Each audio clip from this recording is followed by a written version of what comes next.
Now come over to exercise B, working with words. Do you remember reading about similes and metaphors? Now, if you remember, we did many literary and poetic devices last year when you were in class 7.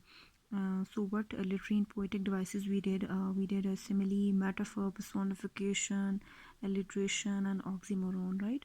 So right now we will just recapitulate what is a simile and what is a metaphor.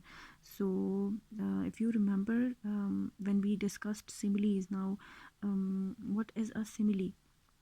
A simile is just like a comparison between two things which are apparently not alike, like, right?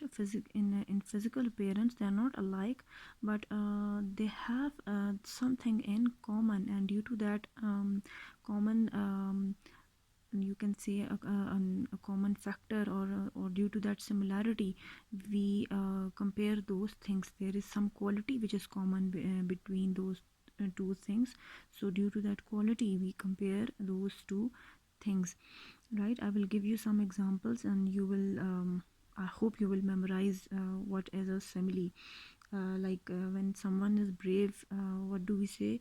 He is as brave as a lion, right? Now in physical appearance, there's nothing similar between a human being and a lion, but if we talk about quality, so what quality is common between the two? Indeed, the quality of bravery. So keeping in view that quality, we compare two things which are apparently unlike.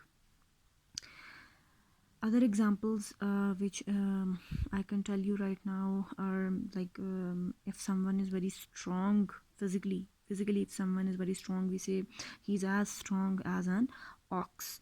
Or if something is very soft, we say this thing is as soft as cotton. So while using similes, there is one common thing which is very apparent in all the similes. We use the words as and like. This is what makes it different from a metaphor, right? Metaphor, if we talk about metaphor is also almost the same like a simile. It is also a comparison, but in metaphor the comparison is extended to much more extent as compared to a simile. In simile we use the words as and like, and we say this thing is like that thing. But in metaphor, what do we say? We say this thing is that thing, right? We do some exaggeration. Okay, so if I use metaphor, what will I say? If I open my window one day and there is snow outside in the ground, I would say the snow is a white blanket. The snow is a white blanket. Now snow is not literally a white blanket, but its appearance, it's just like a blanket, right? If someone is very intelligent, what do we say? He is a shining star. Okay, so keep in view this point, that we are not using the words as or like. So if any girl has very beautiful long hair, golden hair, so what can we say? We can say her long hair was a flowing golden river. So all these devices, simile, metaphor, and other devices, these are figures of speech. These are literary and poetic devices, and what is their purpose? We discussed it in very detail when we were in class 7.